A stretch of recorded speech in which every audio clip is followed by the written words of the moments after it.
BlogTalk Radio. Hello, everyone. This is Chrism, and I'd like to welcome you to another conversation about your Kundalini awakening experience. And I'm going to try something real quick here just to see if this comes through. A little music here, maybe not. And it doesn't look like it's going to come through because I'm not hearing it. Neither is anybody else, evidently. So we'll just forget about that little option. Welcome to today's program.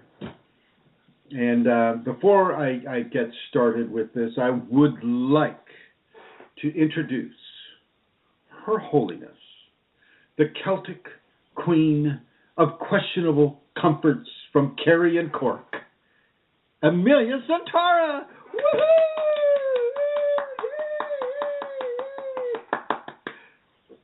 Amelia? Hi, Chrism.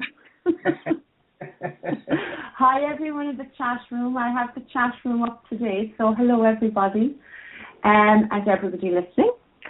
Good to be here, as usual, on a Wednesday. So I'll begin again, as I usually do, by giving people the address they can go to if they want to make a donation to Kundalini Awakening Systems. And that place is www.ascension-kundalini.blogspot.com. And on the upper right-hand corner, you will see a donate button, and that's where you can make your donation to support the work that Chrism does. And not only have we got the BlogTalk here, but there are lots and lots of other different places where you can get Kundalini information and where Chrism writes articles and gives of his love and support to people in a Kundalini awakening scenario, I suppose. So I'll just give it to you again. It's www.ascension-kundalini.blogspot.com. And maybe you'd give the other addresses, Chrism, of where people can go for information. And I'll try to do it at the same level of intonation as you are. Yes. So thank you. When Chrism gives his love and consideration, you can also find some of that love and consideration at YouTube. On the YouTube network, and that would be Chrism.Kundalini on the YouTube network. Also, Facebook at Kundalini Awakening !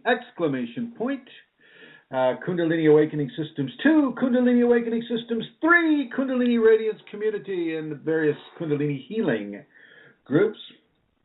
We're also on the Yahoo network, and so that's Kundalini Awakening Systems 1 at Yahoo Groups and Kundalini Healing at Yahoo Groups.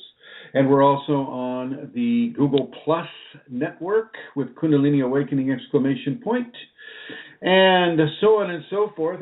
The blog that Amelia gave is the only place where we have any kind of a donation button, and the donation is greatly appreciated. Only if you can do it, though. We're not trying to make $1 billion here. If somebody decided to donate $1 billion, that would be fine. That would just make sure that we'd be able to get Kundalini Awakening on TV and in the movies and whatnot.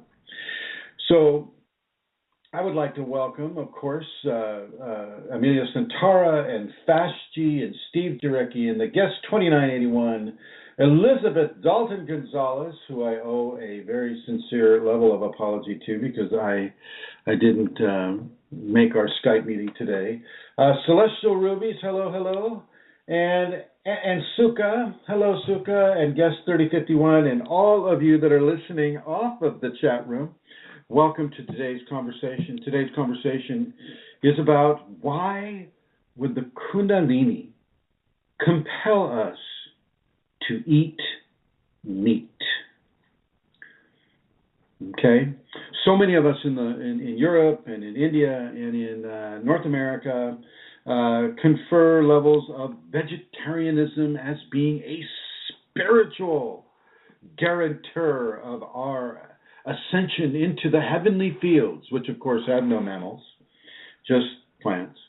And how could Kundalini, if it is indeed of a divine quality, how could it, in its transformation of us compel us to eat meat in contradiction to our strongly held belief systems that vegetarianism is the only spiritual path that is available to people who are really spiritual.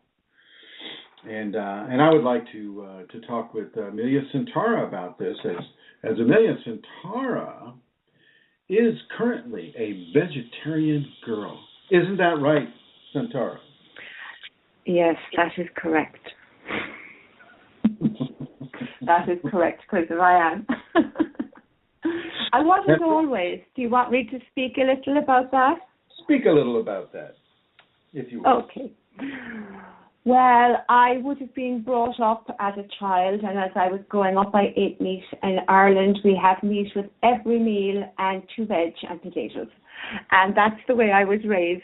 And it wasn't until 2006 that I started, before I had my spinal sweep, and before, I had the Kundalini awakening. I was in an activation phase without knowing it. And I just went off meat. And that was the way it was. I became a vegetarian, and there were issues around if I ate meat I would begin to feel unwell, that sort of thing. And for 2 years I had no meat, and then without realizing it I also went off dairy. I became a vegan without realizing I was a vegan for a while, and that lasted for 2 years. And then one day I just got this compulsion that I was to have fish. And I was pretty horrified, really, at the idea of eating flesh again, because for 4 years I hadn't eaten any. But the compulsion was there: eat the fish, eat the fish. And I knew at this stage, a communication from the Kundalini. I knew it was from the Kundalini to eat the fish, but I could feel a resistance to doing it. But because I knew when this comes, there is no choice, really. I could, postpone it, and it wasn't going to go away. So I did. I surrendered to that, knowing that it was from the Kundalini, and I ate the fish. And I have to tell you, from the first moment of tasting it, it was orgasmic. I mean, it was exactly what I needed to eat at the time. And this continued. There was no other compulsion to eat anything but fish. And I did that for about another 2 years. And then last July, 12 months, suddenly it stopped. I was to stop eating fish. Now, I was enjoying my fish. Now I was to stop eating fish, and it began to turn. I wasn't able to. Again, I was in resistance initially, going, what? But again, I knew it was Kundalini, and Kundalini, I just began to feel unwell when I was eating the fish, and it really didn't suit me at all. And so I stopped eating the fish. And so it has been now for however many months that is, 12, 13 or 14 months. And so I'm vegetarian again. But it's not to do with me really, or my ego, or my choices. It's the Kundalini directing me in this way. And I don't have any choice about it, really. The end.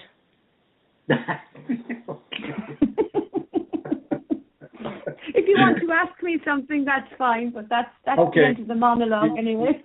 So what you're telling me is you don't eat meat now, right? Right. I do not eat meat now. Do you eat eggs?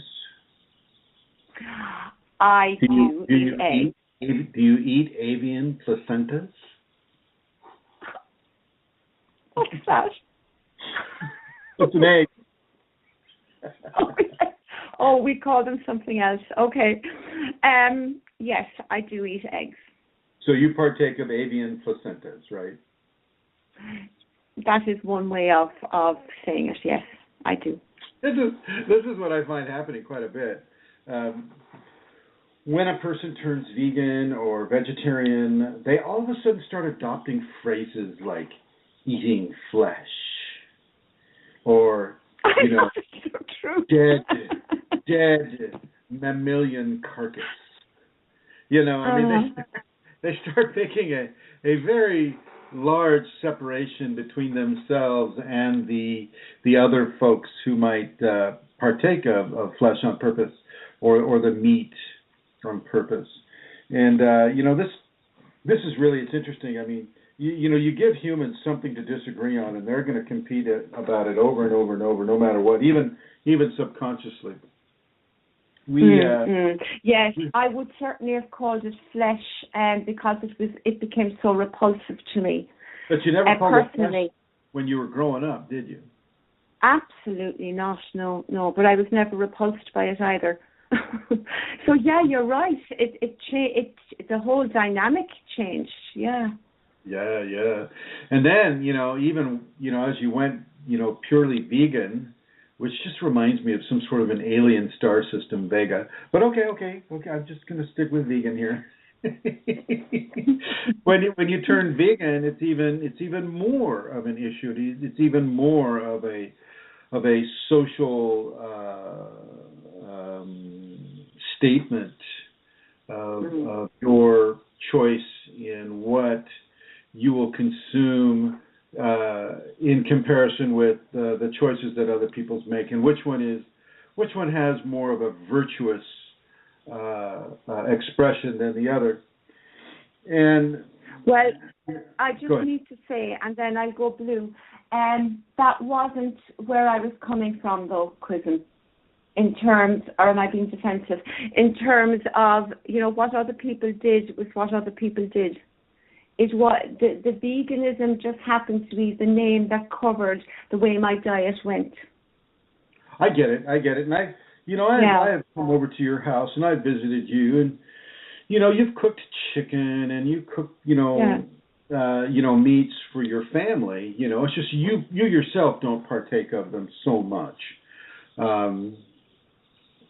But what I find, within the social context of vegetarianism versus carnivorism, is that there seems to be a real separation by those who, through their religion, like Hinduism is a completely vegetarian belief system, and so Sikhism seems to be, and I don't know whether that is specifically true. Maybe some of the Sikhs out there can call us in and correct me on this, but I think they are also a completely vegan religious system. And the scenario is when you're in these systems, your belief system becomes your social system at the same time. And as if you Google vegetarianism versus carnivorism on the internet, well, you're going to see these great long discussions about inflicting pain and cruelty on the animals, and how this is such a terrible thing that how would you like to have your arms torn limb from limb and your jugular vein drained out as you're hung upside down in order to harvest the meat, that you're all swung around on a wheel and conveyor belted to people that are like hatcheting off your legs and arms and hands and head and filleting out certain aspects of your body. And I can totally agree with them that is not a very inviting understanding to come into. And so this is really why I suggest that it's kind of inappropriate for our society to go out and hunt. We don't like to hunt for our own food. We are a society, certainly here in the Western United States, or actually all of the United States, some parts of Canada, and some parts of Europe as well, that where we get our food is from the grocery store. And people are raised, well, where do you get your food, honey? The grocery store, mommy. And so people are indoctrinated into the understanding that really your food comes from a store, not from the environment. And as people are allowed to believe this, then a certain form of an untruth is being given to them. Now I was raised on a working farm, and we had the turkeys and chickens and peacocks and cows and horses and doves and quail and cats and dogs and chickens. I think I said chickens. We had a lot of animals that were with us that were in a way used by the humans that were taking care of them, but we took care of them. We made sure they had food. We made sure they were safe. We made sure they had water. We made sure that their stalls were clean and that they had a free range of movement and fresh air and sunshine and the ability to socialize with each other and all of these things. And even when they chose to get out, boy, let me tell you, they could get out. It's so easy for a cow just to lean up against that fence and there goes that wood. And even the barbed wire doesn't really, affect them unless you electrify it. And we never really did that. And so we really took care of our animal companions, and they in turn took care of us. As we fed them for years and years and years, they also fed us for years and years and years. And there's a certain balance within that. Now, as you go to the grocery store and you look at the options that you're giving, well, everything is wrapped in plastic and placed on styrofoam in the meat department. Or it's there in a window, and you don't see the hooves, you don't see the skin, you don't see the eyes, you don't see the nose, you don't see the spirit of the animal there. It's not staring back at you. And a lot of kids, have no idea that when they're eating a hamburger, that they're eating an animal. And if they did know that they were eating an animal, they would spit that food out. They would spit that food out, no doubt about it. There is a place for vegetarianism. Veganism, I have a little bit more of a problem with because it's lacking vitamin B12, and some of the other very necessary building blocks of a continuation of a healthy life on this world. But vegetarianism, I have no problem with that. Matter of fact, I myself am like 75-80% vegetarian already anyway, due to the instruction of the Kundalini in me. Okay, and so I'm coming at this, from my own experiences, but also from like Amelia's experiences and other people's experiences when it comes to vegetarianism. Now, I was raised in a step family that would, you were given a gun at the age of 12 and you go out hunting. It's not hunting, it's hunting. You got to put the in there. And so we'd go out hunting, and we would, hunting for doves and ducks and geese and deer and things of that nature. And to me, that's still not right. Using technology to take down an animal would be like aliens phasering us with a phaser in order to stun us so that they can go ahead and butcher us. This is not okay. You go out there and you give that animal a good chance to evade you. Don't make it so unfair. Okay? Bows and arrows, I'm basically good with, even though that's just another form of technology. Okay? But rifles that can drop a deer at 1,000 yards, are you kidding me? They call this sportsmanship? It's just slaughter in the wild is all that is. It's just turning the forest into a slaughterhouse because, there's no way the deer is going to hear you, smell you, know you're there at such a distance. I mean, why don't you just get an RPG? Rocket-propelled grenade. That way you don't have to take it to the butcher's. You can just have it right there, ground up, perfect. Make your hamburgers right there at the campfire. Or deer burgers, as it may be. Now, within a Kundalini context, we've been placed on this world to have the Kundalini, and the Kundalini has placed us on this world in these bodies that require certain levels of energetic nutrients that just eating plants doesn't really cover.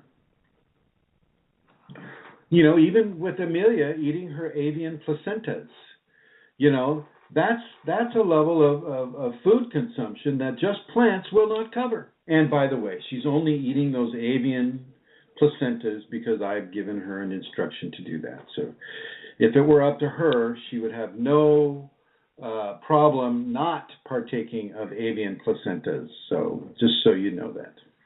And I just love calling it alien or avian placentas because it sounds so different than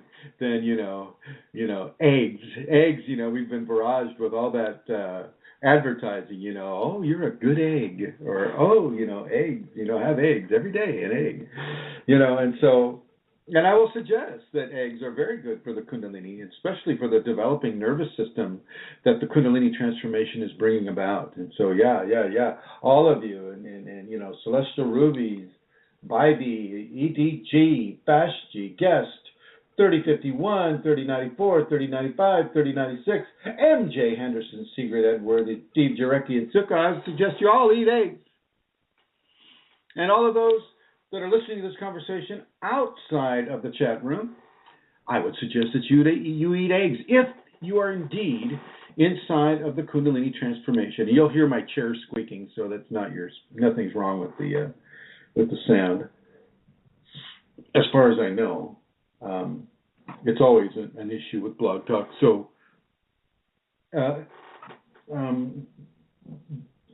yeah, Steve, let me know if you're hearing this. talking to the air, I'm sure the air has a lot to get out of what I'm saying, but I'm really aiming it at you. So if people can let me know if the sound is coming through. Anyway, so with regards to what we're doing on this planet within the Kundalini will give a person a command or compel them to eat meat. And it's the that sounded good. Thank you, Steve. And I had chickens out here at the ashram for a while too, for good and wonderful, beautiful, wonderful creatures, just the most loving and the most happy and the most natural, the most joyful. Chickens are great. Chickens are great, and I would suggest anybody who can to own them, specifically the hens, because they really, really, really take care of the environment. They do a very good job of taking care of the environment, and you just got to make sure you don't have weasels or foxes or other types of predators that will kill the chickens. Which is what happened to our chickens. So, yeah, bad. Anyway, we're here on this planet, even without Kundalini, we're here on this planet, and we're given the opportunity to partake of different food choices.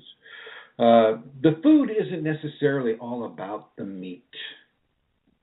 It's also really, when you just get down to the basic building blocks of life, it is energy.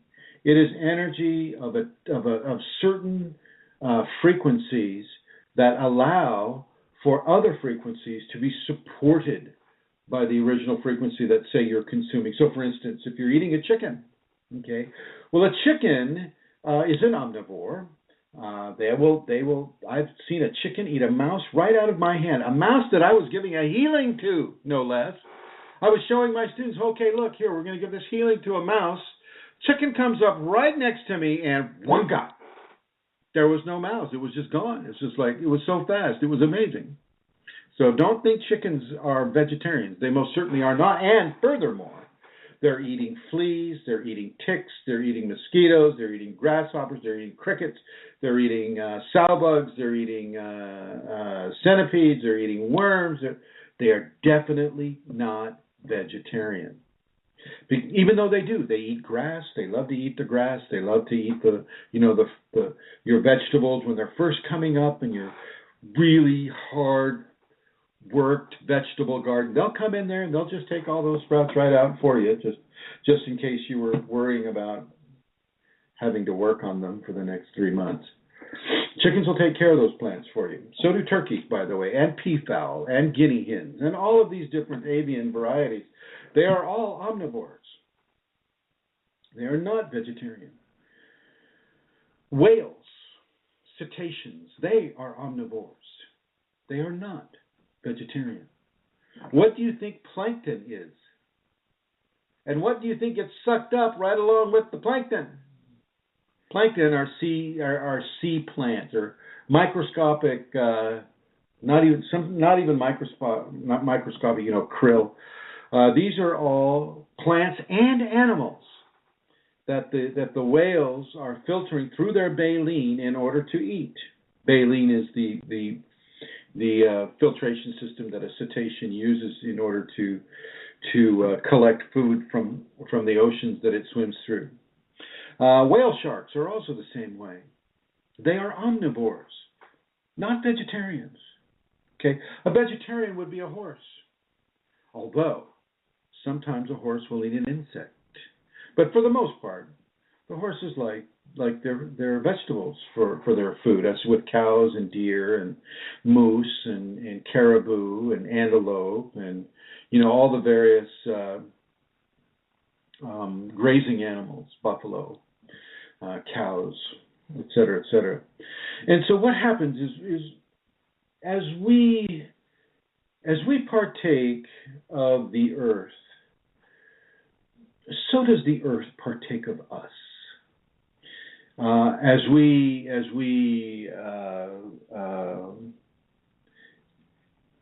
give off the solid excrement, if we were living, say, in the Amazon jungle or in another kind of society that would promote soil building, which the United States does not promote soil building. It promotes Monsanto, which is soil destruction, vis-a-vis science and chemical, conversions of different fertilizers within the soil.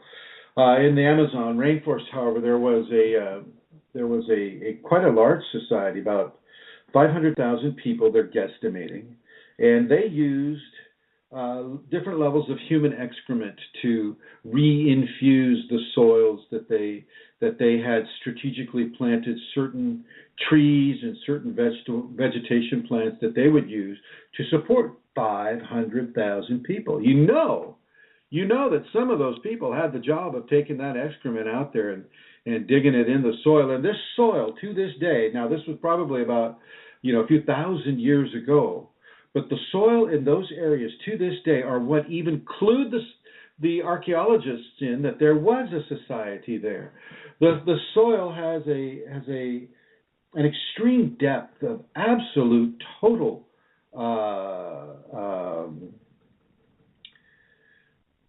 I want to use the word fecundity, but I'm not sure that that's a correct description. Very, very nutritious soil, exceptionally nutritious soil, with traces of human excrement 6 feet below the surface of the ground there. And that, when you take a soil sample that's 6 feet below, you're basically time traveling backwards. And so they can kind of discern what the diet of these people were, and they can discern what's in the jungle at that time, and they can see that, oh, this plant is there and that plant's over there, and oh my gosh, it looks kind of strategic.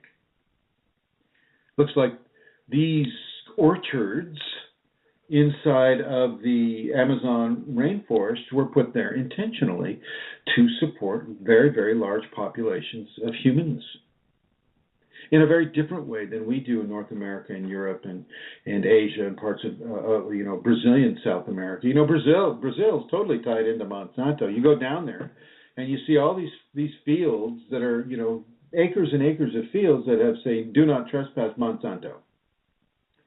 Monsanto test plot, it's 1,000 acres.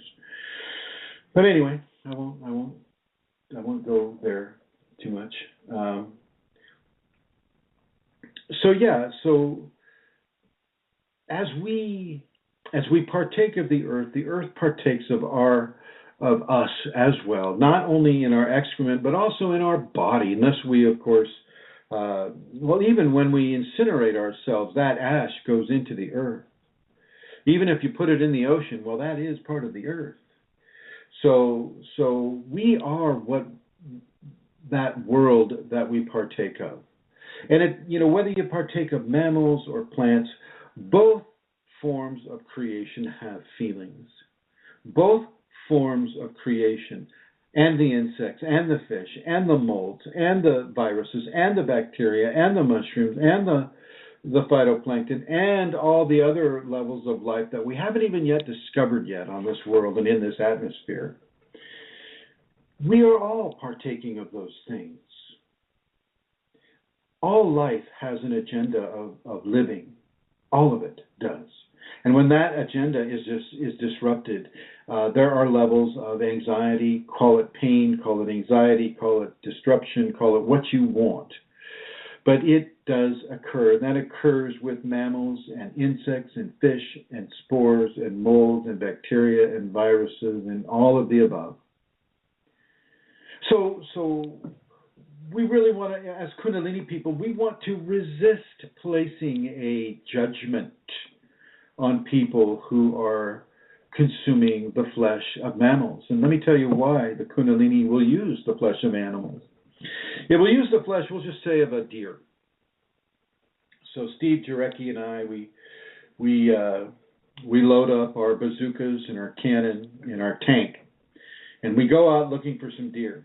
We want to see if we can spot one 30 miles away and drop it in its tracks right there. Right, Steve? I'm just kidding you. we want to make sure that we get it with the first shot, and that we don't have to butcher it, so that we can, have our deer burgers right there. And deer is one of the foods that the Kundalini will ask a person to eat, by the way. Okay, deer is one of those sacred animals that we would partake of. Venison is also what it's called. So as we take in the body of the deer, having thanked the deer, having shown true gratitude and true graciousness for what that animal is giving us in its struggle to survive on this world, for what that animal is giving us, the life force within that animal is carried into each of the cells. This is a form of aggregate pranic energy, that life form, that life force. So that aggregate pranic energy is consumed by the human being. And what that means is that for however many years that deer has been alive, it has been eating plants. It's been eating different plants, not all the same plant, but different plants throughout the forest, throughout the meadows. Plants that in themselves have been consuming prana, consuming sunlight, consuming minerals, consuming many of the biological and virological and different building blocks of the soil that plant has been consuming. Well, that deer has been consuming everything, and it's been stored in its flesh. It is a compact form of energetic resource that is formed in the flesh of the deer. And when a person eats that, the Kundalini uses those levels of compact energy in the flesh of the deer or the cow or the moose or the fish or the chicken or the egg or any of these creatures. It uses that. It takes it apart. And it uses that energy for its transformation of our bodies. The Kundalini transforms our bodies. And don't ever think that the energies that the deer consumes through the plants, and the plants consume through the sunlight and the soil consumes in the various ways that the soil and the microbiology within the soil consume each other. Don't think that is just gone. It doesn't leave. Energy doesn't necessarily leave when it is consumed. It is utilized in certain ways, in certain combinations, in certain formats. And then it stays there. It stays there. We are a collection. Energetically, we are a collection of the foods that we have eaten on a purely physical, standpoint. And as Steve so correctly says, taking that life is not easy. Its memory lives within its food source, and this is absolutely true. Absolutely right. It isn't easy, and yet it isn't morally repugnant either. Why do you think the Kundalini uses snakes and tigers and lions and killer whales and wasps and spiders as its representatives for us to learn from? Is it wrong for a tiger to kill a deer? Is it wrong? I ask you. Is it wrong, Santara? She's thinking about it. So, well, how do I respond to that? I was in the bathroom. No, it was blue. Of course, it's not wrong. No, I mean it's Is it wrong? natural. Is it wrong for a chicken to eat a bug? No, of course not. Is it wrong for a turkey to eat a bug? No. Is it wrong for a fish to eat a smaller fish? No, that is part of their nature. That's part of their environment. That's how they survive. Right, exactly. So, it is not wrong either for we who are within the Kundalini to partake of that fish or partake of that avian placenta like you do every morning.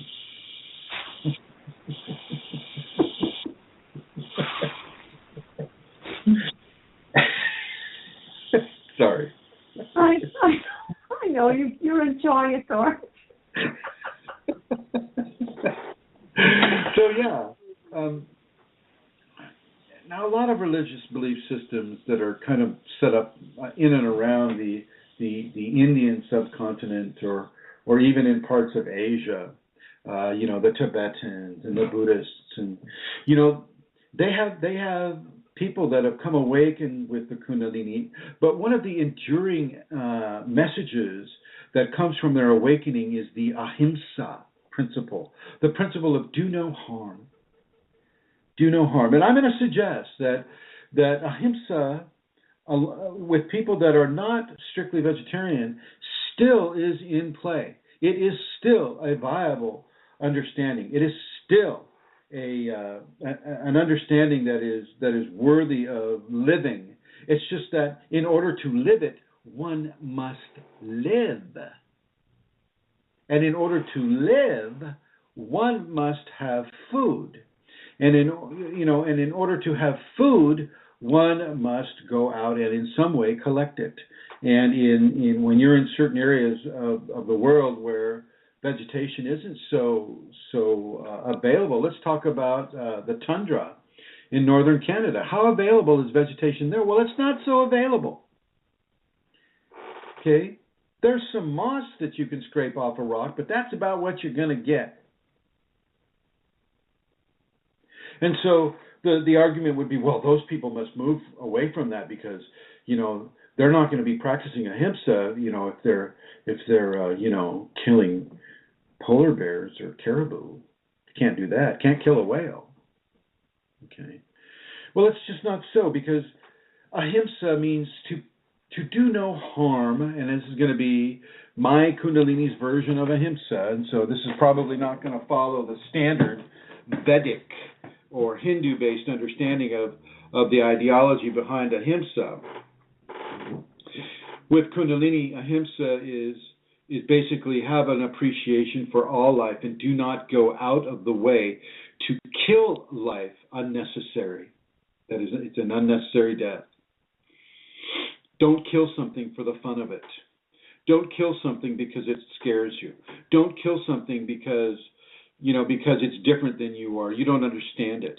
You can kill it if it's attacking you because you got to live too. You could kill it if you need to eat it because, even that moss has its own life force agenda, is its own creative agenda that God has placed on this world, and God did not place it on this world. So humans could eat it. We are, this whole Christian idea of stewards of the land is such a farce.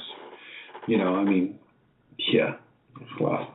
But anyway, so ahimsa is practiced when you purposefully don't go out of your way to unnecessarily kill. If you are killing to defend yourself or killing to consume or to nourish yourself, that is within the understandings of ahimsa. And now I know many of the Indians are going to be going, oh, that is absolutely so not right. How do you know about our religion? You're not even a Hindu. And I'll have to agree with them. But I am Kundalini. And Kundalini is the source of Hindu, Christian, or Buddhist. So I am Kundalini. And the Kundalini does not lie. And it does not perambulate around excuses for ego-based assumptions of what is or is not appropriate on this world. Okay. Kundalini is pretty straight to the point. And when it wants you to eat that meat, then it wants you to eat the meat, and it doesn't want you to struggle so much with, oh my God, I've been a vegan and I've been a vegetarian all my life, and oh gosh, no, it just says eat the meat and obey the divine compulsion that you're receiving to eat that meat, and thank the animal, and have appreciation, have gratitude, and have the graciousness to express it. Feel that animal's life. Feel that life force emanating from the meat, from the cellular structure of that animal. And it's the life force that holds those cells together. So it's all through that meat. Be thankful for that meat. Be thankful for the gift of grace that meat is giving you. And when the Kundalini tells you to stop, you stop. And now I know a lot of you will be saying, well, okay, the Kundalini didn't give me a verbal with that, so do I really stop? Well, the Kundalini won't necessarily give you verbals, ever. It will give you compellings. It will give you a feeling, like Magdalene said on some of the Facebook groups, today, she just, all of a sudden, she just can't eat a certain food. For her, it was cheese. Here I've had her eating cheese, go ahead, have some cheese. It's got a good B12 component to it. It's got some good enzymes in it. Yes, try to back off on the salt, blah, blah, blah. And then all of a sudden the Kundalini says, no more cheese. And it doesn't say it to her, I don't even know how to say that in French. It doesn't say no more cheese. It tells her in ways of feeling, in ways of compulsion, in ways of divine communication upon the person. It's a different form of hearing. It's a different form of understanding that has nothing to do with your five senses, has everything to do with your level of discernment. Your level of discernment. And the Kundalini typically makes that discernment really easy for a person to feel. Like Amelia Centaura stated, at the beginning, she was compelled to eat the fish. It's not much of a choice, really. When you're compelled by the Kundalini to do a certain thing, then you do that certain thing. And if you resist, well, then typically a level of declining health will ensue. Declining physical health, declining emotional health, declining mental health, declining levels of health that you can really feel, and it doesn't take long to feel it. So it's very, very important for a person to pay attention to what the Kundalini is communicating for them to do. And when it says you stop eating the flesh, well, then you stop eating that meat. And you start eating those fruits or those grains or those vegetables. And in the same pattern that you thanked that deer or that cow or that moose or that caribou or that fish or that chicken or that turkey, in the same way that you thank them for contributing to the force of your life, you thank the plants the same way. And you thank the soil the same way. You see, you follow the chain. And you can also see it by thanking that turkey and being, having, strong levels of gratitude for that turkey, that everything that turkey is comprised of is also thanked, including the soil, including the mineral kingdom that people rarely recognize as being sentient and conscious, when in fact it is. In fact, it is. Okay. This planet is a bastion of interconnected webs of different forms of life, different forms of consciousness. And, with science, they've got such a narrow parameter. It's all got to be about humans. Well, if we can measure this and weigh this and, see that or do that, then it's got to be real. If we can't do that, then it's not real. Well, okay, fine. The scientists can go off on their little hunts for measurement equipment in order to validate certain forms of life expression, but that's their business. Within the Kundalini, we feel the emanations of life all around us. We feel the life of cement. We feel the life in the air that hasn't even been discussed. We feel the consciousness of clouds. We feel the emanations of starlight.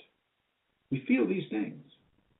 These things are communicating with us. What do you think the nad or the nada is made of when you hear those sounds, those frequencies, those high frequencies in your ear? What do you think is composing that beautiful music? Okay. So I did want to touch on that in our conversation today, and as we have been doing for the past few episodes, I'm going to invite Her Holiness back online, and we're going to answer some questions. But before we do that, I would like to bring Miss Minnesota, USA, into our beautiful conversation. And Miss Minnesota, hello. Hello. How are you? I'm great. What a wonderful greeting, for heaven's sakes. I've never thought of that. Well, you know, you're the only Miss Minnesota that's been a nun, I think. That you know. That I know of. That's right. And tell me, do you have any announcements that people might be interested in? I do. Thank you for the opportunity.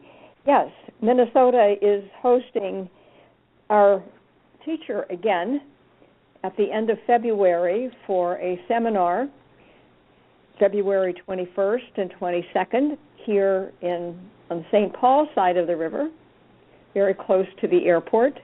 And we're getting around to many places to post and let people know, show the film and talk about Kundalini and that great gift that is to be aware and to know. So, Chrism, I thank you for the blessing this is to me at this time even. Thank you. Well, Wahe Kundalini is all I'll say to that. Wahe Kundalini. I only do this by virtue of that Kundalini that flows within me and is now currently flowing within you and Eileen, yes, and Tara and Celestial Ruby, DDG, Fashji, the many guests. Steve and Sigrid.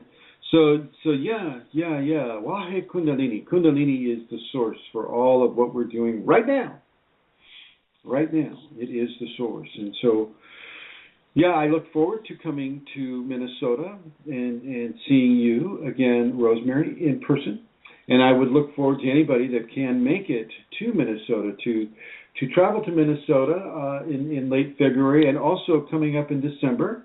We'll have some Christmas conversations in person in various places throughout the city of Minneapolis and St. Paul. And I'm looking forward to seeing all the new friends that I was able to make at this last seminar that was held in Minneapolis, St. Paul, and reconnecting with Steve and many of the other folks that put this together and are currently putting together the next one. So thank you, Rosemary, from my heart and from my Kundalini for setting this up, doing all that hard work. It's joyful work. Okay, I'm going to go ahead and put you back in the Shiva Blue. And Miss Santara, if you would please step forward. Stepping, coming up to the microphone, and...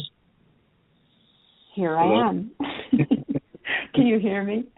Yes. Well, I did take down some questions, and actually, as usual, I don't know what you're going to speak about. So one of the questions was, why eat meat, which came from the group. So I think that's covered. Let me go ahead and read my response to that to the people here on this broadcast, and it's going to repeat some of what I've already said, but I just want to. I'm just going to read this. And so here's what the article says. Why would Kunalini tell us to eat meat? I'm going to put you in the blue there, my dear. Lots of noise coming from your mic here. Let's see how I can do that. There. Oh, good. Okay, and why would Kundalini compel us to eat meat? Well, first of all, it is as the Kundalini will often task the person to have. meaning, these are the compellings that the Kundalini communicates to us. And that is the number one reason. This tasking or compelling is as a command from the inner divine and will be obeyed no matter what constraints or ego-based fears or issues of resistance are placed in front of that command.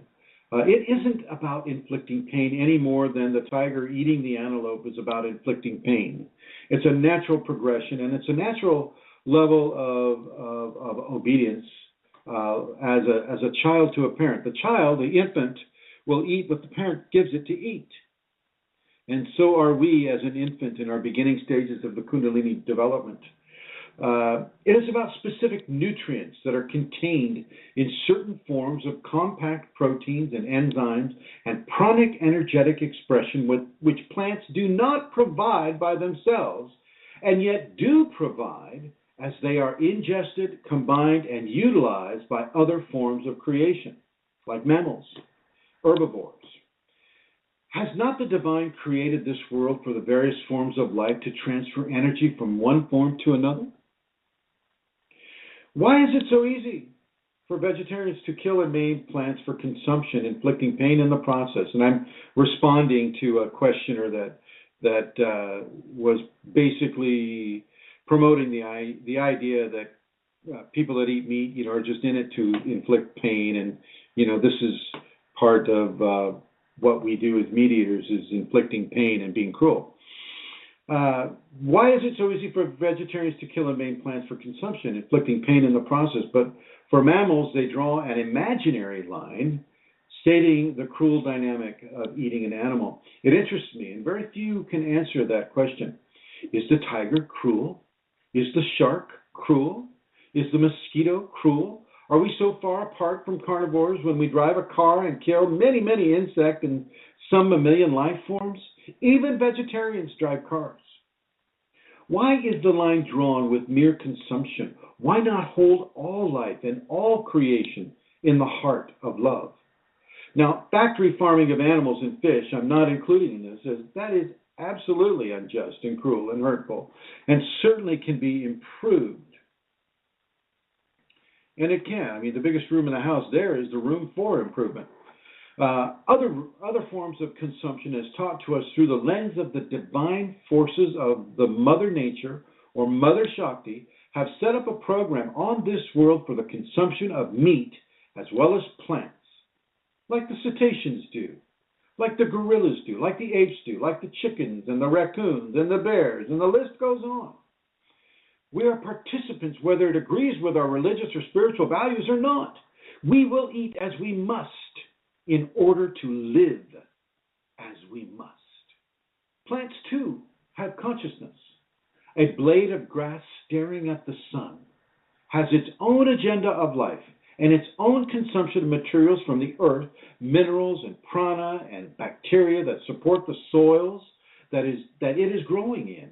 These soils also contain life that also have their own unique expression of a creative agenda for their life to continue. Kundalini has its own agenda within this collection of life forces upon this world. It takes that energy and uses it in such a way as to give a radical transformation to the life expression of the individual. It will use these compacted forms of energy, meat, in such a way as to transform the meat of our own physical structure. And there is no need of shame or blame or judgment.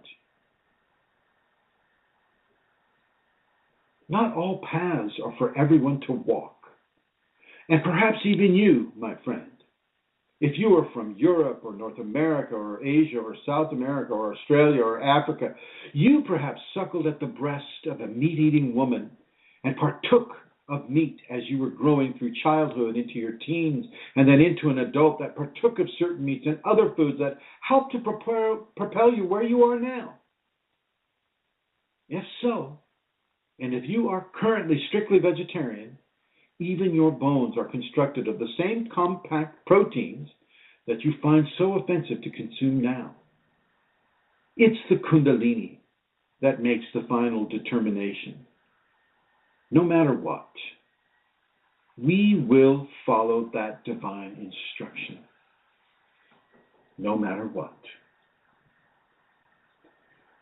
Okay? Thank you for waiting, Amelia. I just needed to get that going. Okay, Chrism, thank you. And now for something completely different. Someone is curious to know your thoughts about people seeing repeated number sequences, most commonly 1-1, and if it has anything to do with the Kundalini awakening. It has, yeah, it does.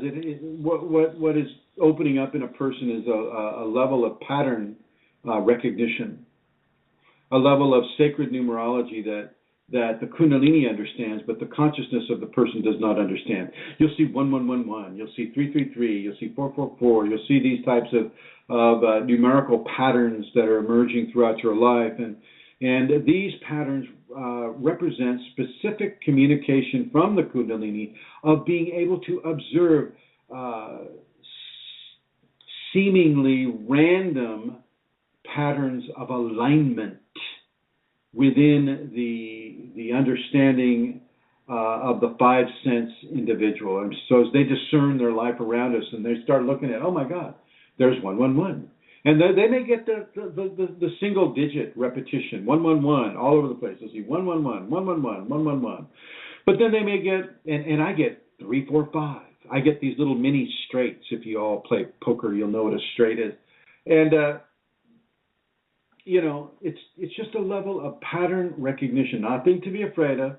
You're not being possessed. You're not, being, intimidated in any way. It's just a level of pattern recognition that the Kundalini is beginning to insert into a person's level of awareness. Okay? And as you continue your journey within the Kundalini, you'll begin to understand certain numerical values that represent like say a trinity. 111 is a trinity. 333, is a trinity of trinities, that type of thing. Okay. Next one there, Miss Santara. Okay, thanks, Chrism. The next one. Oh, I didn't hear that. Your voice went. Don't go. Go ahead, my dear. Okay. All right. So the next one is, how can a person overcome or deal with intense anxiety that comes for no apparent reason? This person has anxiety and heaviness 24/7. And, no trouble sleeping, often takes a warm bath, reads a book, and is at ease, while going to sleep and feeling fine. But then upon waking up, often intense anxiety hits like black ink. There's no trigger as such. So, how can a person overcome or deal with this? What about the black ink? The intense anxiety hits like a black ink, like a huge painful hole. Okay. Yeah. There were more descriptions, but I cut them. Thank you. So here's the deal. I mean, are they drinking caffeine? Do we know? I don't think. Yeah. So we don't know, right? Or you don't think they? I don't think they do, because I think they had that information. Anyway. You're saying you don't think they do? I don't think so. Okay, all right.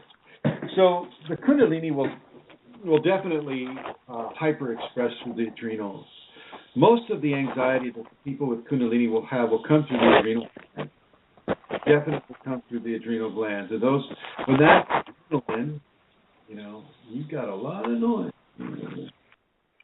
When that adrenaline hits the bloodstream in the Kundalini person, it's going to form levels of anxiety. The scenario is this: the fight or flee hormone, when it doesn't have anything to fight or flee, it doesn't just go away.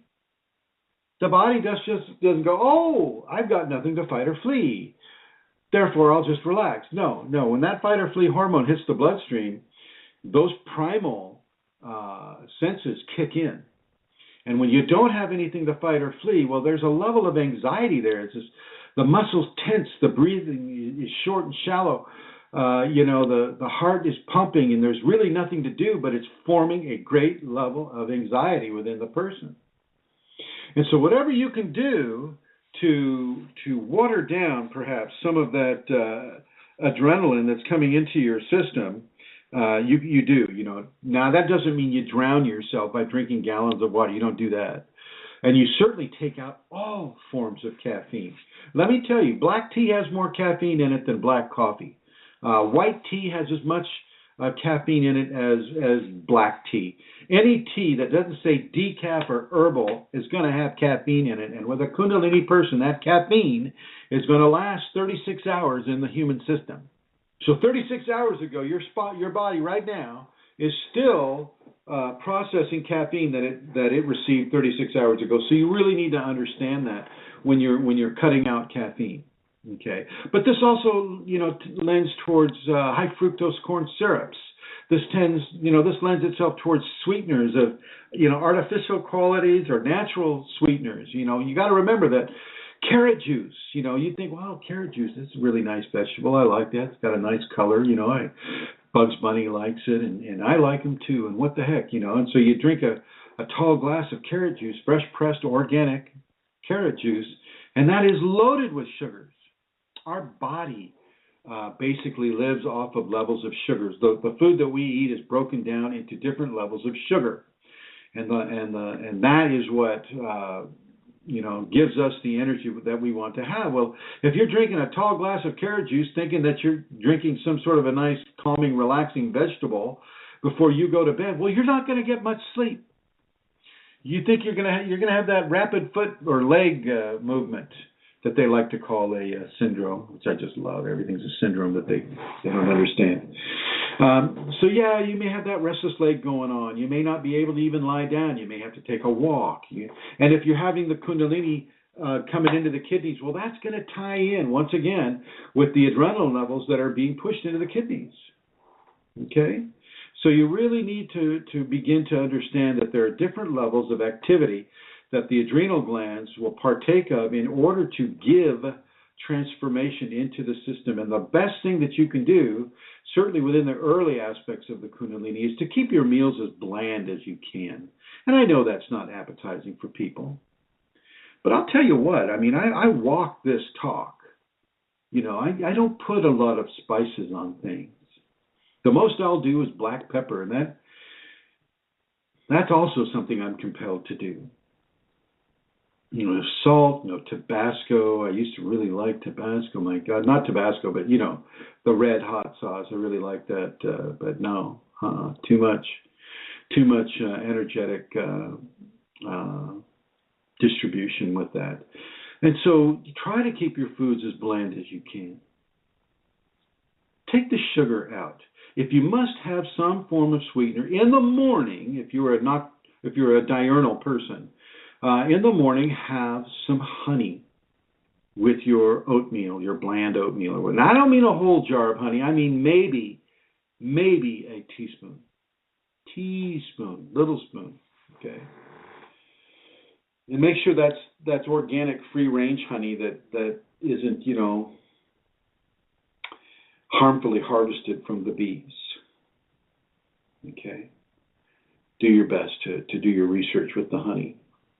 Okay, and so, these levels of anxiety, to some degree with the Kundalini, must be experienced. But they need to be experienced within the context of information. If you know what it is, if you know what is causing it, there's less of a fear. And the less fear you have, the less anxiety you have.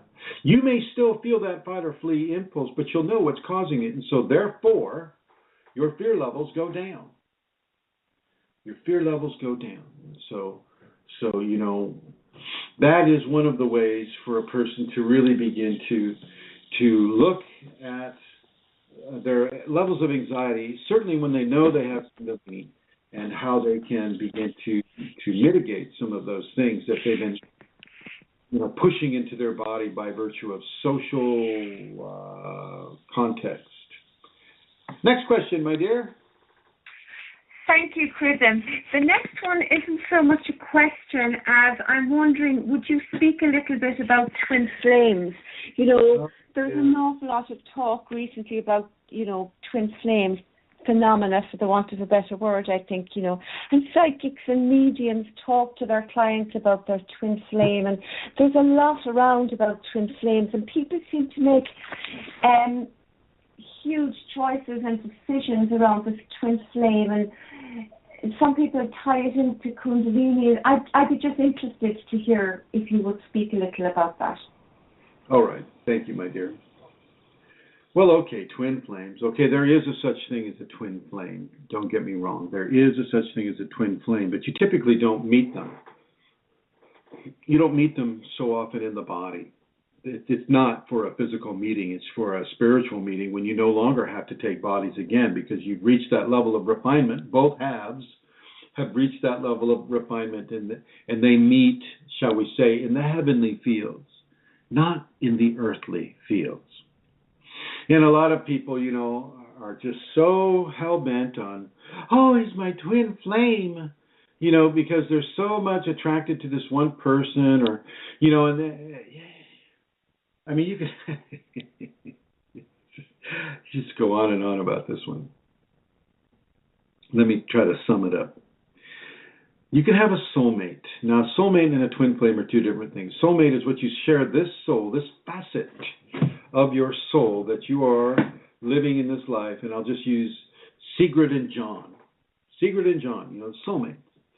They're both having Kundalini. They're both working their way through this process. They're both listening to that. I hope it's okay, Sigrid, if I can use you as an example. Is that all right? I'll wait for your response before I continue along that line. Soulmates are not twin flames, and twin flames are not.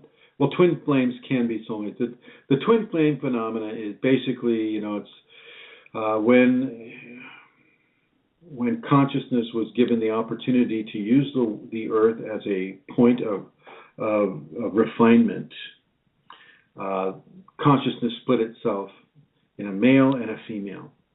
And these are the twin flames. These are the Shakti Shiva inside each person. Okay. As a representative of the Kunalini within each person. Okay. That doesn't mean that when your Shakti and Shiva come together that it's your twin flames, you know, sacred male or sacred female. That you have that in and of yourself as a unique one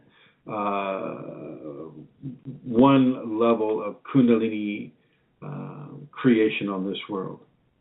So between the two of you, your soulmate, you have four. You have two Shivas and two Shaktis. And then you have the four that become two, and the two that become one, and so on and so forth. Soulmates do exist, but typically people confuse their passion for another person as a twin flame. I meant to say twin flames. And this is just typically not true. Now, sometimes, very, very rarely, and of course everybody's going to be that rare example, you know, rarely they do come together on the earth plane, but more so often they come together on the heavenly plane, and they begin to compare life experiences, the many different lives that each of them have had, and learning through the different choices that aspect of the soul consciousness split and experienced. Within the Kundalini context, a person can be invaded by an entity. And that entity, we'll just say it's a woman. So an entity invades, I'll call her Marcia. And Marcia is a fictitious person. And the energy, an entity invades Marcia. And it's a male entity that hasn't moved on, but is staying in the lower astral looking for people that it can dominate and live through. And so the male entity comes into Marcia, and all of a sudden, you know, Marcia feels this incredible attraction for another woman. And oh my God, and you know, finally this other woman and Marcia get together, and they have their intimate interludes, and oh my God, and And because of this entity infection, Marcia decides to change her sexual identity. She decides, well, I'm a lesbian now, and this is my true path. Not understanding that she's been possessed by entities and not really knowing that. This happens a lot to men and women. Okay, and then they say, oh, this person is my soulmate because I feel so complete when oh my God, it feels so good. And I don't want to, degrade the joy and the happiness that they feel with each other. The only thing that I'm going to comment on is the artificial quality of why they're taking so much joy and with each other. And for Marcia, at least, I don't know about the other woman, but for Marcia, it's because of an entity having stepped into her space and beginning to control her emotional attachments, and her physiological responses are going to be based in a large degree on the emotional body that entity is inhabiting. And an entity infection can have definite effect on how you're feeling, what levels of love you're feeling, especially if you invite them in, and especially if you go to mediums and psychics that are basically, if you see them with the eyes of Kundalini, they're clouds of entities are surrounding them, waiting for that person to step on up and say, oh my God, tell me what's my love life, and then wonk. And then, something comes out of that medium's mouth, and it's typically not the medium. And that person begins to take that as God's truth, and it just isn't. But it is part of the experience that they get to have, and they will review that experience the next time they're in the heavenly fields or the spiritual fields, and they'll begin to go, oh shit, that's what happened. They got me again. They got me again. So twin flames just aren't that common. Now, the guy that made the Kundalini movie, Nitin Adsal, he's also done a movie on twin flames, and this has to do with I think that movie's been made. I'm not sure. You can go to 7 Dots Media and you can look that up. And it's a story about concentration camp people in World War II who came together, and they knew that they had all these shared memories from before they took that body, et cetera, and they were really able to solidify the understanding that they are indeed twin flames, twin souls, that type of thing. And so you can look at that movie and they will give you their perspective. But you got to remember that karma also plays a big part in the recognition of twin flames. Karma will determine whether or not you even come around your twin flame, or even he or she comes around you. And because you're feeling strong levels of love or attraction for another person does not make that person your twin flame. Let's be clear about that. Your passion can be manipulated. Your passion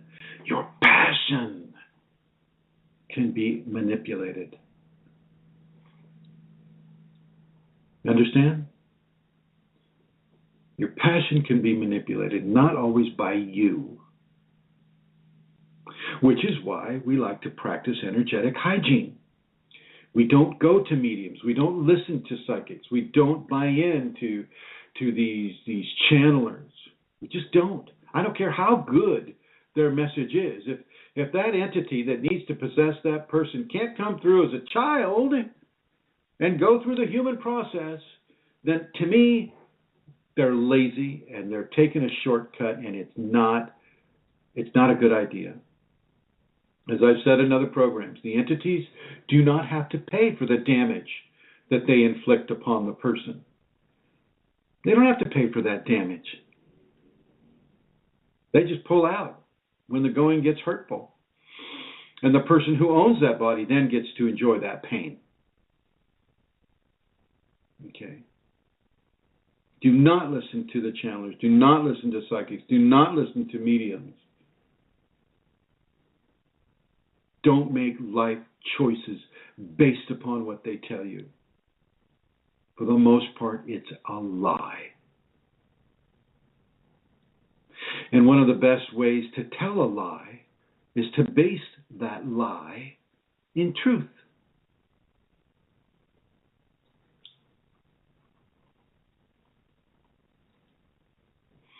Read Frank Herbert, Dune, and you'll see what it's like to base a lie in truth. You could say basing a lie in truth is like saying, wow, that beer is really cold. Depends on what cold is. Is it so cold that you freeze your mouth when you put it in there?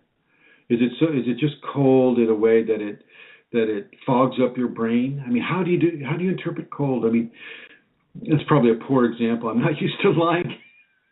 My apologies. But the scenario is it's true. You know, the most effective lies are those lies that have a modicum of truth in them. That would be Barbara, who is on that other line, Amelia. It's all good. It's all good. She's checking out the new caller, I believe. So yeah, when you base the lie in truth, it's much easier for people to buy into that lie. Most twin flame phenomena are not. They're just strong levels of passion being manipulated by an entity or by a person. The Kundalini can also manipulate your passion. It can take it away. No libido, as we've discussed at other programs. It can take it right away. But it can also increase it substantially. And you just need to understand that you know, you're getting sexually excited because the Kundalini wants you to be sexually excited. Not necessarily that person's your twin flame.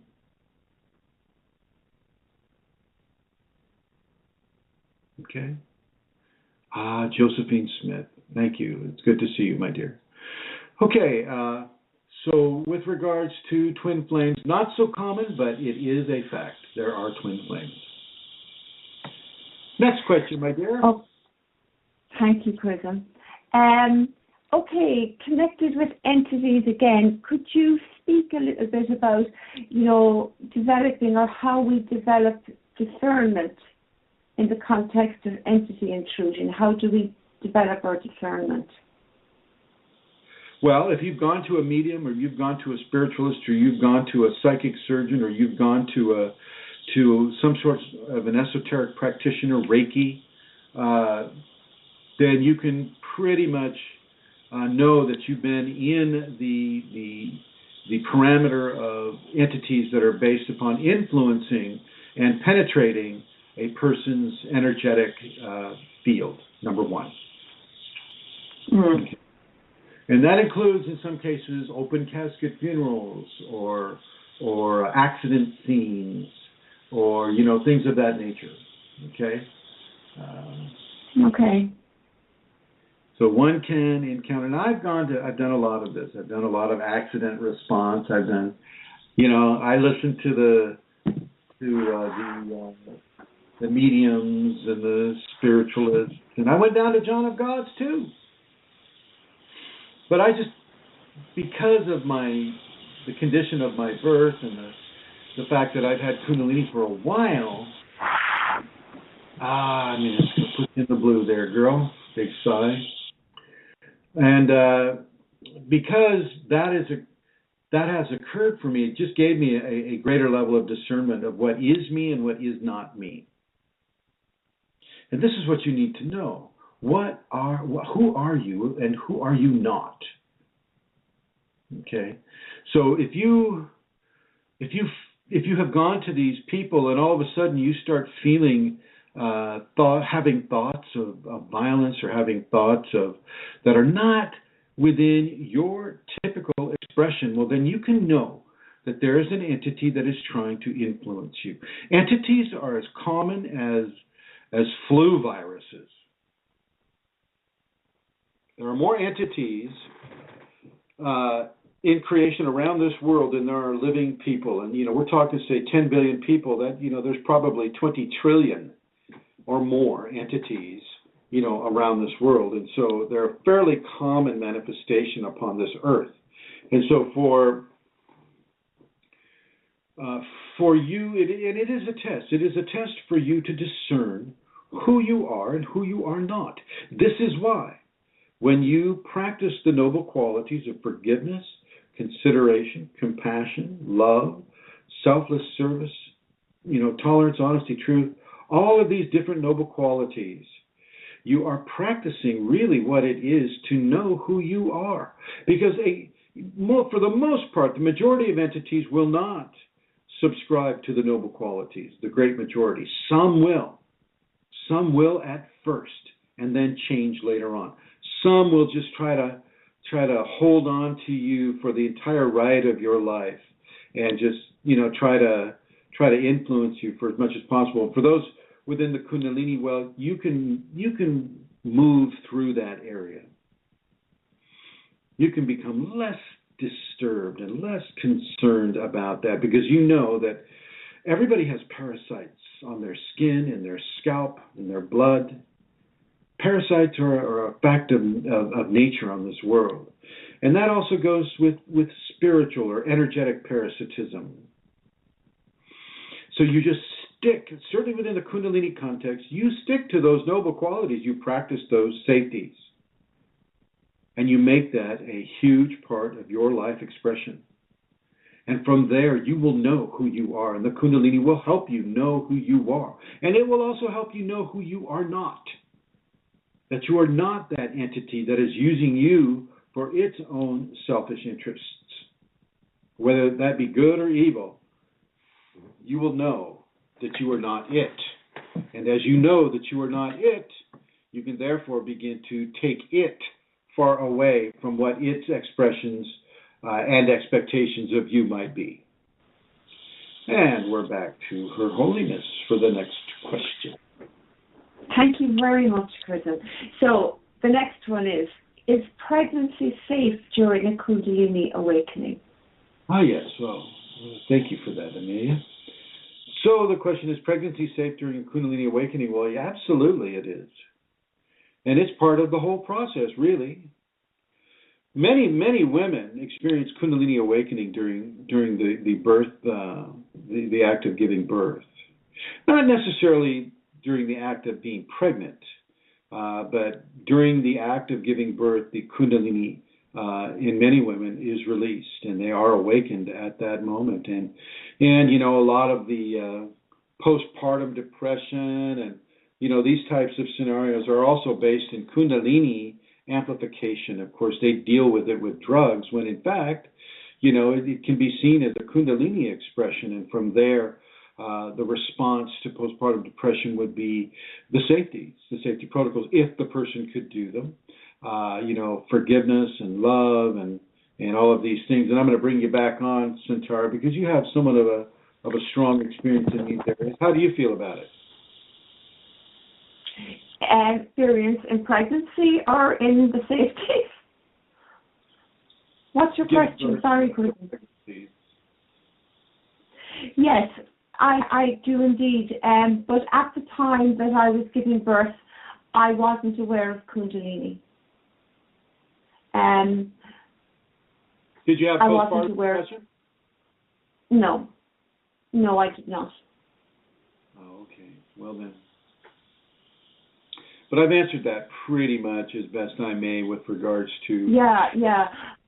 I mean, I do know one or two people, and somebody on the group said, that she has been through 2 pregnancies aware of being Kundalini awakened, and she has had excellent experiences, wonderful dreams, and the Kundalini has nurtured and loved and cared for her during this time.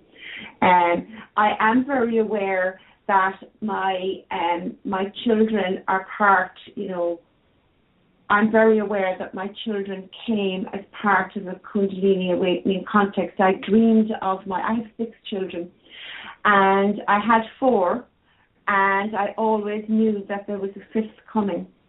I dreamed of him, and he arrived 10 years later, but I always knew he was coming, And so there's a lot around children.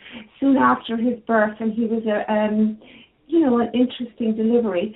Soon after his birth, I had some very strange out-of-body experiences for me at the time. You know, the ceiling in my room within a week, the ceiling within my room changed to the smoky sort of a thing, and I heard celestial music. And so there was a lot of things like that happened soon after his birth. And he was a big baby and took a lot of effort as he came down, you know, to the pelvic floor and was being pushed out. He was over 12 pounds. So there was a lot of things going on in that area. When I look back, I can see things that connect in with the Kundalini without a doubt. Oh, definitely. And Elizabeth Dalton Gonzalez says, when I gave birth to my daughter at 45 years old, I find it amazing that a daughter could be 45 years old at birth, but I'll just leave that alone. Sorry, it's a joke. It's a little humor there, very little, I'm sure. When I gave birth to my daughter at 45 years old, I was very aware of the Kundalini awareness being present, especially right before she finally came out after 24 hours of labor. Wow. Yeah, I would think you'd be very, very sensitive after 24 hours. Either very, very sensitive or very, very numb. I don't know which. So congratulations to you and your daughter, dear Elizabeth. Yeah. Okay, Amelia, next question, if there is one. Okay. Fill in the time there for 2 seconds. I was on a different page. I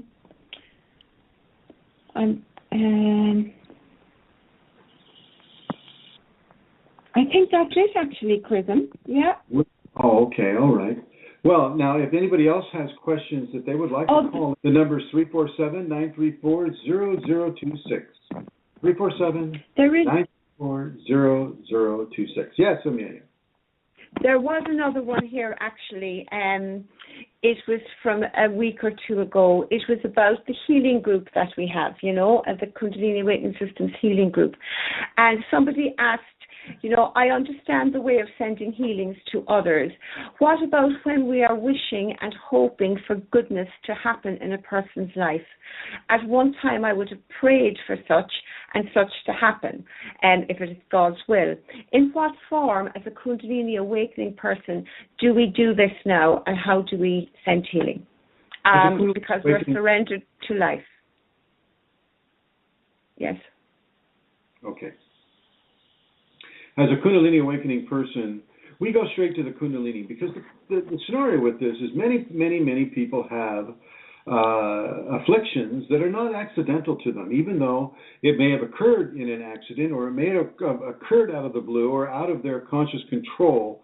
There is a karmic stipulation for that person to even have that issue. And so what we do, and we are allowed to help people. We are allowed to do this. And so what we do is we ask the Kundalini to give the amount of healing that person can have and hold that is appropriate for them as per the Kundalini. And the Kundalini knows their karma. It sees what needs to be done. And those good wishes can be given into that person in that way.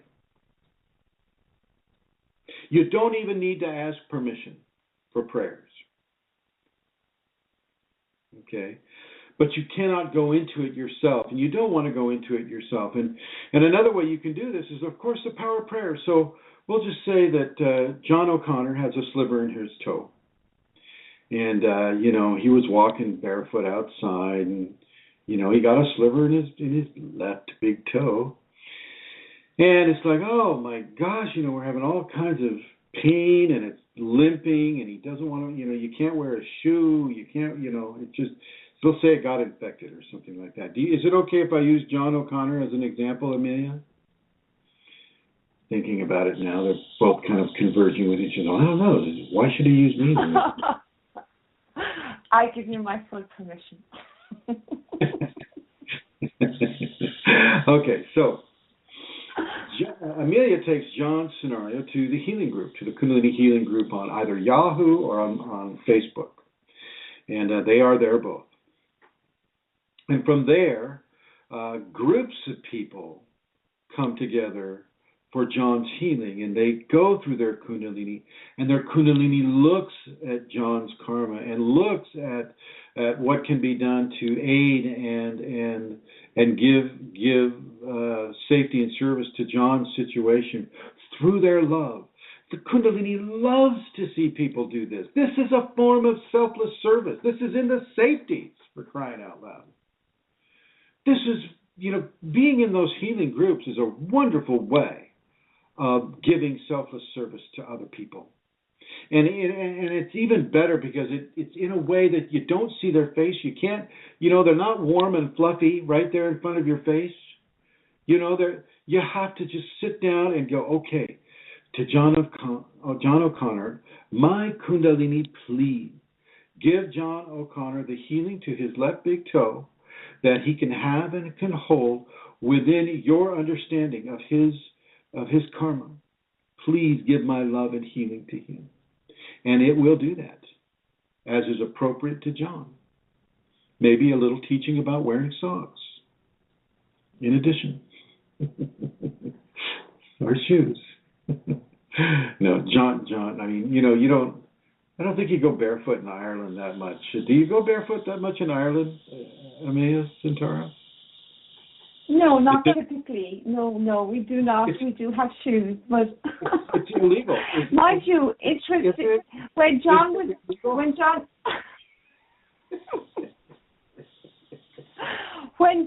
growing up, he went to school without shoes. They didn't have shoes back in his day, and we go barefoot around the house a lot here, but typically no, not outside. Hence the slivers. So yeah. So that's pretty much the understanding behind giving a healing through the Kundalini. Okay, thank you, Chrism. And it's just occurred to me that something happened yesterday that maybe I could share and ask you about. Please. To myself, would that be okay? Yeah. Absolutely. Okay, so I went to Tesco, and you've been there with me, and so you know where I'm speaking of, that shopping centre. I went there yesterday, and I went there again today, and what happened yesterday that I'm going to tell you about now didn't happen today. So it's been really interesting for me. I went into Tesco, and from the moment that I went into the shopping centre, I was overwhelmed is probably too strong a word, but I was very, very conscious of everybody in the shopping centre. It started off like that, and I felt pressure on my chest and felt pressure on my throat. Right into my throat started to burn, that whole area. And then as I was walking through down to a particular shop, I became very aware of, it was like I wasn't quite, everybody, I could feel people's pain. And I could feel illness. That seems to be how unwell people were, how depressed people were. Now, I wasn't empathetic to it in the sense that it didn't affect me, but yet it seemed to affect me physically because I could feel it in my chest, but I was observing all of this. But it was very, very strong, and it lasted. I was in the shop. I went into the other shop. I went down to the post office the whole time.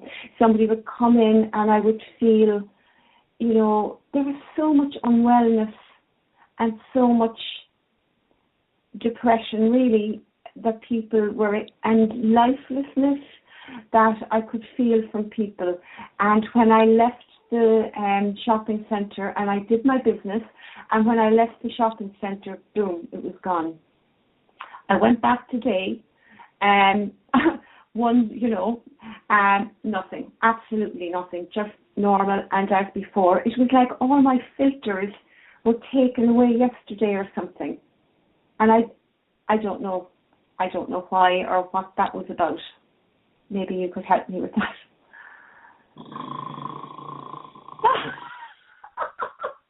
Well, listeners, this is a typical response, let me tell you. Sorry, what were you saying?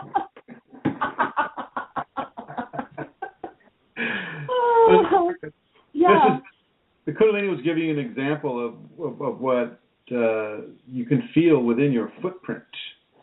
Remember, the footprint can be up to a mile wide and encompass every living thing within that parameter of that mile. And for that one moment, in that one time, you were given the experience of knowing just what the humans were feeling. Okay, you're given that, and it was a real opportunity for you, really, was to crank open that love and that desire, that healing, that affection, and that I did actually. Grace divine. Yeah. Yeah, Very, very I did that. Yeah. Actually, I've been doing that for quite a while in the populations, as you know. And so, that was beginning. When I got out of the car and began to move, that begins. But this hasn't happened to me before. And so I still did and very consciously did, but I was aware, it didn't make it stop, is what I'm saying to you. Well, it shouldn't. It's not supposed to make it stop. Yeah. It's supposed to educate you, and it's supposed to kind of show you the tremendous level of resource and sensation and understanding that you can have when you have that Kundalini to that degree, when it's really communicating with you in a very strong way. And for some people, they feel that all the time. But it takes someone of a person getting into some mid-level advancements to be able to appreciate what's going on, to take the appropriate measures for people, for their healing and for their current levels of appropriate joy and love and their process of life that they're going through. Ireland, England, Scotland, France, Switzerland, Germany, United States, Canada, Japan, China. People are in various stages of depression, of pain. It's not easy being a life form on this world. It's not easy. And it's not supposed to be easy. Okay? But for a Kundalini awakened person, it's part of the lay of the land that telepathy goes a very, very long ways. And this would be broad spectrum telepathy, but also telepathy mixed with a level of empathy, because you can feel their disease, you can feel their depression, that you can see, in many ways you can see the pictures, you can see that swirling around in their aura, you can feel it, okay, and you just open yourself to the divine within you, and you release those healings. And the nice thing about it is, there's no self-aggrandizement involved with it. And this is what makes it even stronger. You won't be able to ease the pain of every person in the world, but you can ease some of them. It goes back to that whole starfish story. A young girl a man saw a young girl throwing stuff into the ocean, and as he walked up to her on the beach, there were thousands of starfish that had been stranded on the ocean, and he says, that doesn't really matter, what you're doing, throwing it back, it doesn't matter at all. And she threw another one in, and she said, it mattered to that one. Yeah. Yeah. It mattered to that. And in this way, you can say it mattered to that 100. It mattered to that 1,000. It matters. And this is another example, I think, of helping us understand the important quality of always doing your best to transmit the noble qualities into the populations. Control your thinking. Control the levels of inner depression that you may have within your inner dialogue. That you're not worthy, that you're not happy, that you're not growing, that you're not wealthy, that you're not this or that.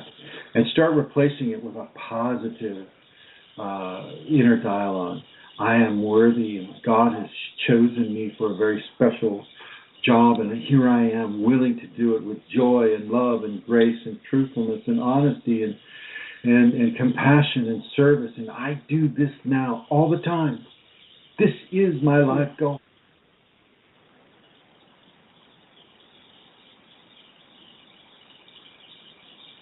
And I think it's a very good commentary on you and your process. I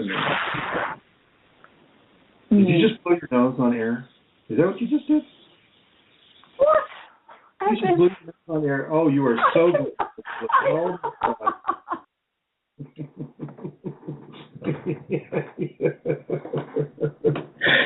She blew her nose on it. You all heard it. You're my witnesses. You're more than welcome, Julie, and I think everybody needs to hear that. Everybody needs to hear that.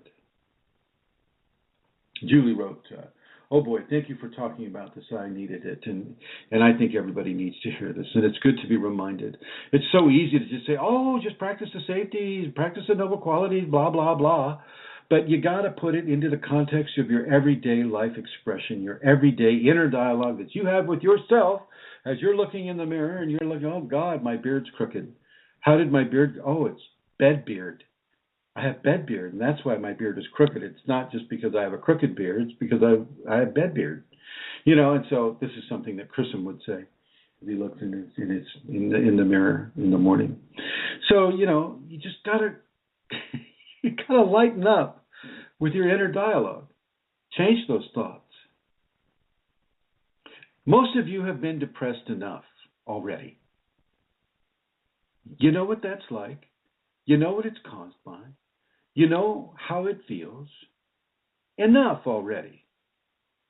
Because you have Kundalini, now you can choose your permanent lifestyle expression. You can choose your permanent emotional expression. You can choose to be happy. No matter what life throws your way, you can choose to have an inner dialogue that supports yourself and those around you and supports the Kundalini within you. You can choose to have this. Let me see if Her Holiness if she finished blowing. Did you finish everything? You need to belch. You need to belch.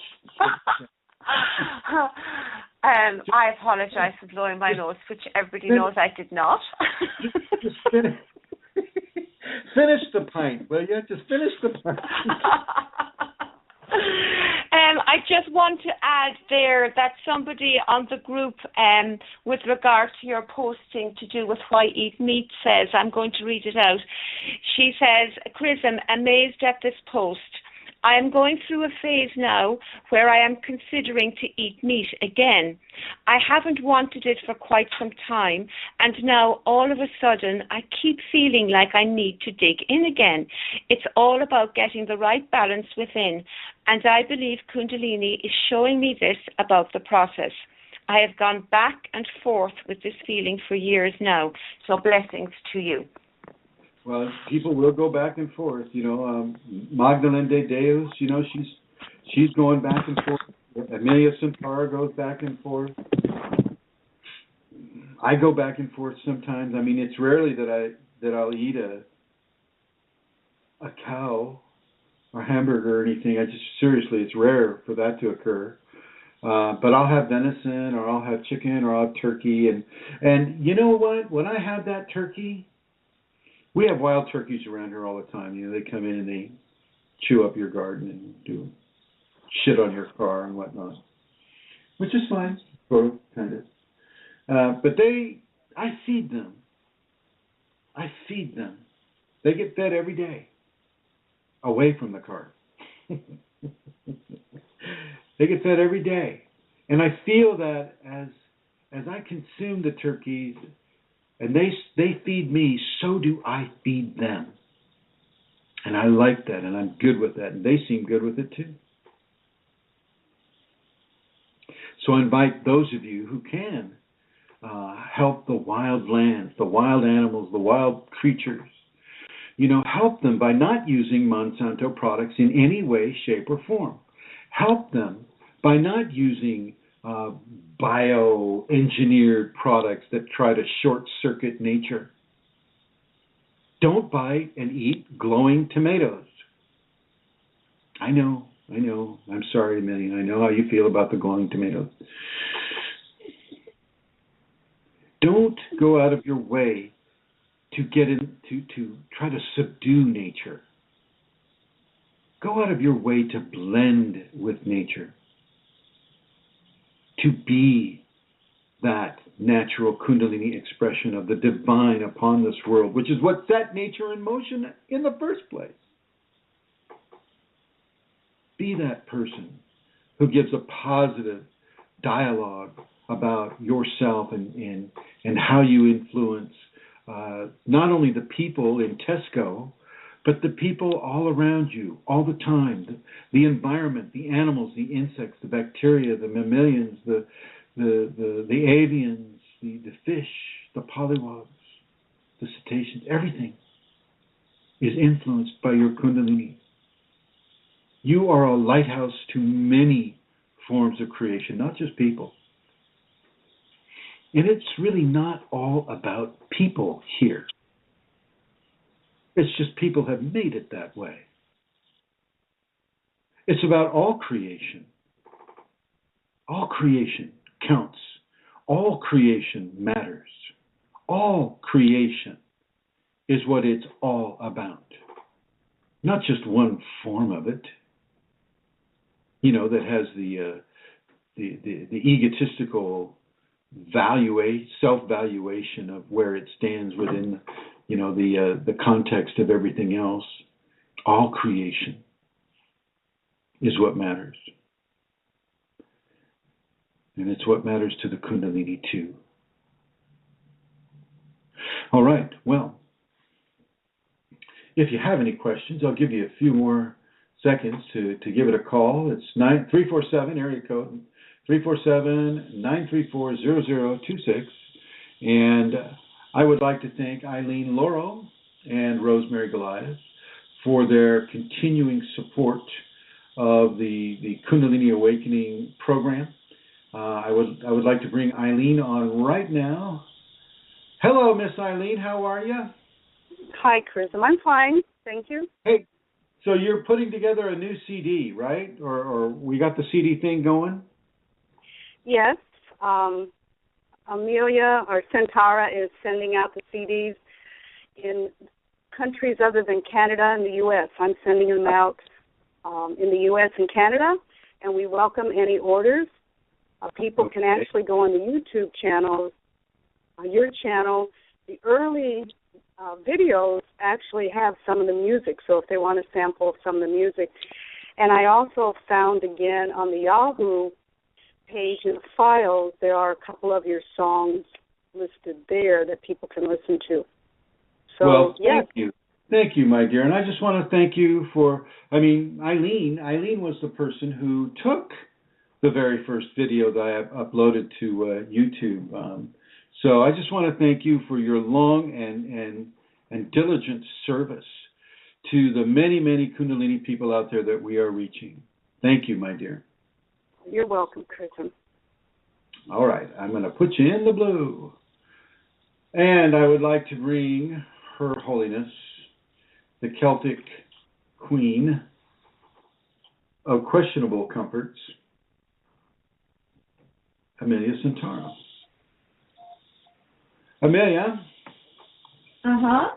Finish the pint. Are you done? It's gone. Yes, I'm done. If you have to belch, go right ahead. I know there's a lot of carbonation. No, I'm used to I want to thank you and John for having this radio show. And I want to thank you both for putting in the time. I know it's 11 o'clock at night. It's probably close to 12 o'clock or 1 o'clock at night now. So I just want to thank you both for supporting Kundalini Awakening Systems the way you have over the years. And it looks like she just went right off there, put her back on. And so thank you both, okay? You're very welcome. You're very welcome. Steve actually had a question. He said, why the pendulum swinging from good to bad, so to speak? And I asked him to clarify what he meant further, and I can see he's typing. So can we wait and see? Here he goes. 1 week listening to my K, the next week hearing it but not paying attention to it. Thank you, Amelia. Well, that's really more your choice. from what you're writing there. Why 1 week you're listening to it and the 1 week you're not?